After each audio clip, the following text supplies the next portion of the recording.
आशा करता हूँ आप लोग बहुत अच्छे होंगे। नमस्कार साथियों, स्वागत है आप सभी का अपना YouTube channel AI stock market analysis में। आज के इस वीडियो में हम लोग डिस्कस करेंगे भारतीय एयरटेल के ऊपर। टेलीकॉम सेक्टर का एक बहुत ही प्यारा स्टॉक है भारतीय एयरटेल, और इसके बारे में कुछ अभी लेटेस्ट अपडेट आया हुआ है जो कि स्टारलिंक के साथ कनेक्टेड है, जिसके बारे में हम लोग डीपली डिस्कशन करेंगे। तो इससे पहले यदि आप फर्स्ट टाइम चैनल पर विजिट किए हैं तो कृपया चैनल को सब्सक्राइब करें और बेल आइकन को प्रेस करें ताकि इस तरह की वीडियो की नोटिफिकेशन आप तक पहुंचती रहे। और एयरटेल के बारे में कुछ विशेषज्ञों के द्वारा इस स्टॉक का प्राइस टारगेट भी निकल के आया है, जो कि इस वीडियो के दौरान आप लोगों के साथ मैं शेयर करूंगा कि इसका फ्यूचर में क्या टारगेट हो सकता है, शॉर्ट टर्म और लॉन्ग टर्म दोनों के लिए। तो ये सभी चीज़ें इस वीडियो में हम लोग देखेंगे। इससे पहले एक डिस्क्लेमर है कि ये वीडियो सिर्फ और सिर्फ एजुकेशन पर्पज के लिए बनाई जा रही है। हमारी तरफ से कोई बाई या सेल का रिकमेंडेशन नहीं है। यदि आप बाई या सेल करना चाहते हैं तो कृपया अपने फाइनेंशियल एडवाइजर से राय विमर्श करने के बाद ही कुछ भी डिसीजन लें। तो एयरटेल के बारे में हम लोग आज फंडामेंटल का डीपली एनालिसिस करेंगे और प्राइस के बारे में भी इस पे जो अपडेट आया हुआ है उसको भी हम लोग एक बार कंफर्म करेंगे। तो आइए हम लोग देखते हैं पहले एयरटेल का लास्ट ट्रेडिंग सेशन में जो क्लोजिंग निकल के आया है एयरटेल का, वो लगभग 1647 रुपये यानी 1650 के लगभग में आया हुआ है। लास्ट ट्रेडिंग सेशन में लगभग 1% का डाउनफॉल देखने को मिला, और यहीं पिछले 5 ट्रेडिंग सेशन की बात करें तो लगभग 2.25% का गेन देखने को मिल रहा है। और यदि पिछले एक महीने की बात करें, यहाँ पे लगभग 4.25% का डाउनफॉल हमें देखने को मिल रहा है। तो ये कोई बड़ी चीज़ नहीं है अगर एक महीने में एयरटेल अगर नेगेटिव रिजल्ट दे रहा है, क्योंकि अच्छे स्टॉक 6 महीने में भी नेगेटिव ही नजर आ रहे हैं। ये भी कोई ज़्यादा पॉजिटिव नहीं है, लगभग 1% का है। और वहीं ईयरली बेसिस पे देखें हम तो इस स्टॉक में एक ठीक ठाक तेजी देखने को मिल रहा है जो कि लगभग 37% का है। तो ये तो हम लोगों ने इस स्टॉक का रिकॉर्ड देखा, हम लोगों ने कि पीछे का परफॉर्मेंस क्या है इस स्टॉक में।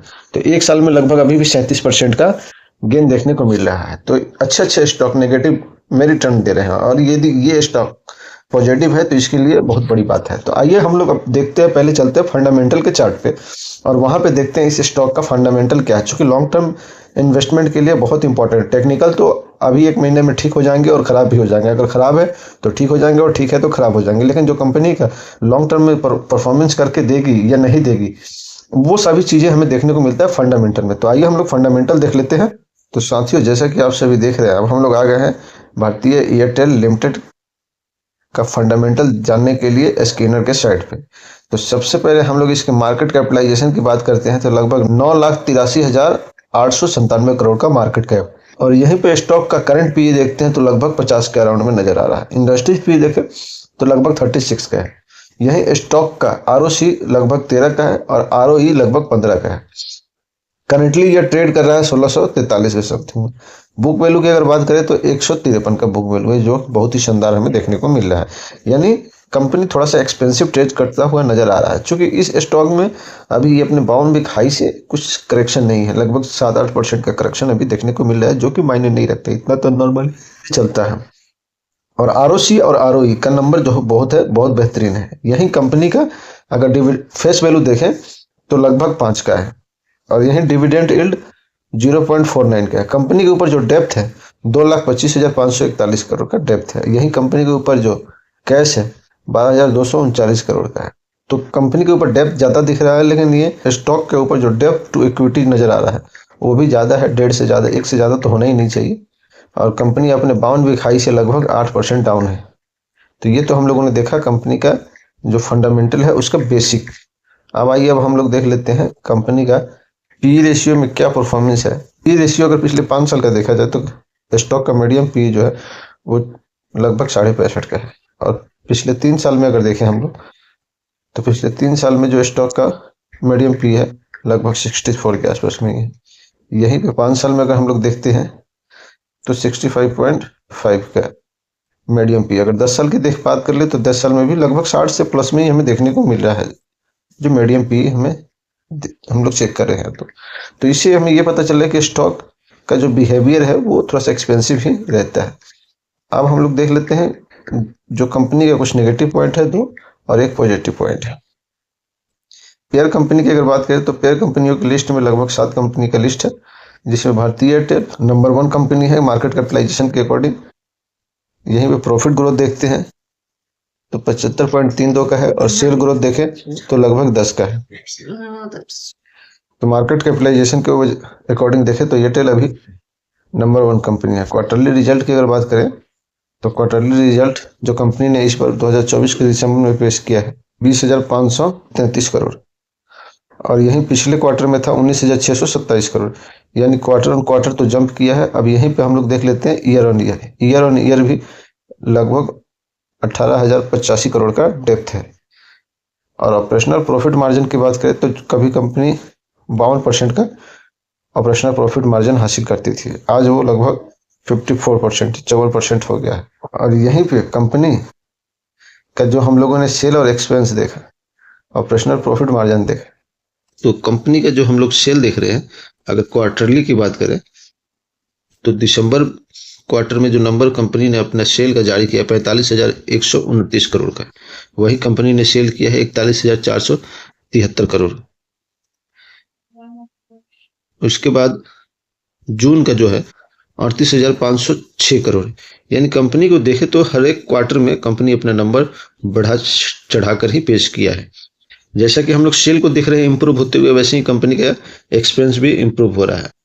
ऑपरेशनल प्रॉफिट मार्जिन को थोड़ा सा और बेहतर किया जा सकता है। यही मेन चीज है कंपनी की नेट प्रॉफिट, जो कि अभी क्वार्टर 3 में कंपनी ने नंबर पेश किया था 16,135 करोड़, और इससे पहले क्वार्टर 2 में कंपनी ने नंबर पेश किया था 4,153 करोड़, यानी एक ही बार जबरदस्त बाउंस हमें देखने को मिल रहा है। इसका इफेक्ट हमें ईपीएस पे भी देखने को मिल रहा है। ईपीएस जहां इस बार 25.95 है, जो कि पिछले क्वार्टर में 26.31 था। यही पिछले साल से कंपेयर करें तो 4.34 का था। तो इस बार जो कंपनी का नेट प्रॉफिट आया है वो बहुत ही जबरदस्त इंप्रूव होकर आया है।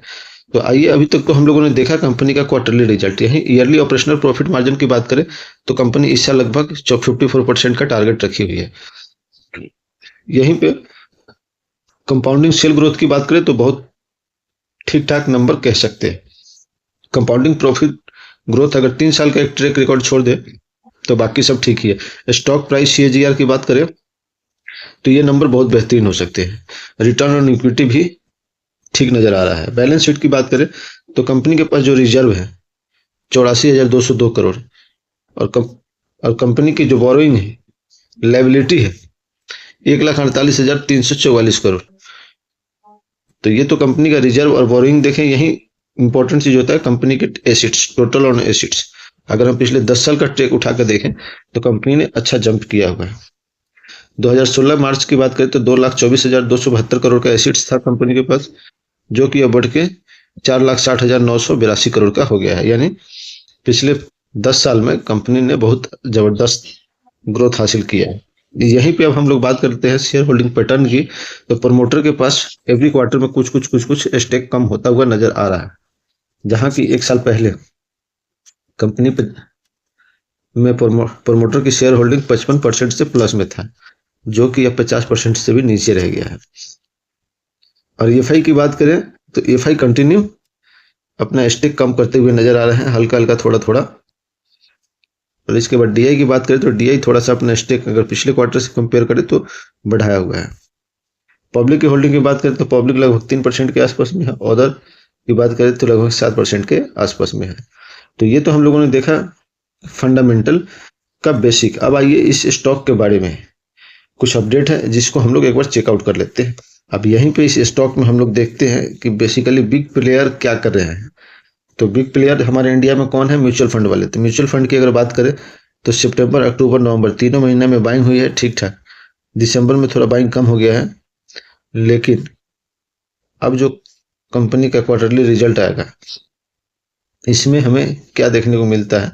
लेकिन जो सबसे बड़ा अभी जो फरवरी मंथ बीता है, इसमें सबसे बड़ा जो सेलर है arbitrage opportunities fund regular growth was the highest seller of 18,87,175 equity का सेलिंग किया है एसबीआई ने, जो कि परसेंटेज टर्म पे देखे तो 0.03% बनता है। यही जो सबसे बड़ा बायर है ICICI Prudential mutual assets fund growth was the highest buyer of 1,03,959 equity का, जो कि परसेंटेज टर्म में देखे तो 0.02% का है।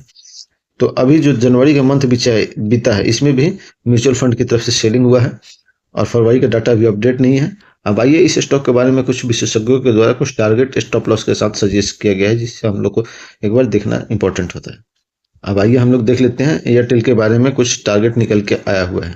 आज इस स्टॉक में गिरावट देखने को मिली लगभग 1.21% का। क्लोजिंग प्राइस है वो हम लोग डिस्कस कर लिए थे इससे पहले वाली वीडियो में। और यहीं पे इस स्टॉक के बारे में जो अगले 1 साल के लिए 32 एनालिसिस्ट के द्वारा कुछ सजेस्ट किया गया है। तो 32 एनालिसिस्ट के द्वारा 1 साल के लिए फोरकास्ट किया गया है।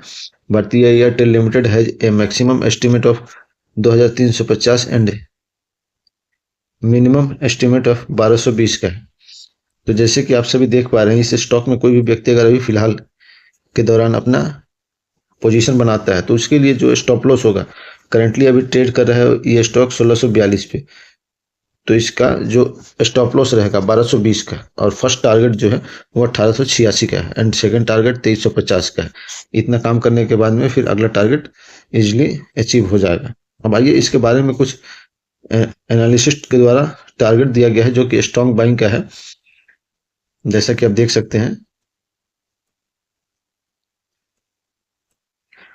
तो साथियों, एयरटेल के बाद अब जियो ने मार्च की स्टारलिंक के साथ समझौता किया है और एयरटेल का पहले से ही इनका कोलैबोरेशन चल रहा है और अब जो है वो जियो भी फील्ड में उतर गया है। तो इससे एक मार्केट में कंपटीशन आएगा। जैसे कि ईस्ट इंडिया कंपनी आई थी मसाले की वजह से, वैसे ही एलन मस्क अमेरिका अपना ऐप, अपना फ़ोन और अब अपना इंटरनेट, इसके माध्यम से सेम जो ईस्ट इंडिया कंपनी वर्क करती थी उसी के अकॉर्डिंग, उसी के रास्ते पे ये भी सज्जन चल रहे हैं। तो ये रहा आपको हमारी तरफ से एयरटेल के बारे में डीपली एनालिसिस। तो आशा करता हूँ आपको हमारी तरफ से दी हुई जानकारी से आप संतुष्ट होंगे। तो कृपया चैनल को सब्सक्राइब करें और वीडियो को लाइक एंड शेयर करना ना भूलें। मिलते हैं अगले वीडियो में, तब तक आप अपना ख्याल रखिएगा। जय हिंद, वंदे मातरम, भारत माता की जय।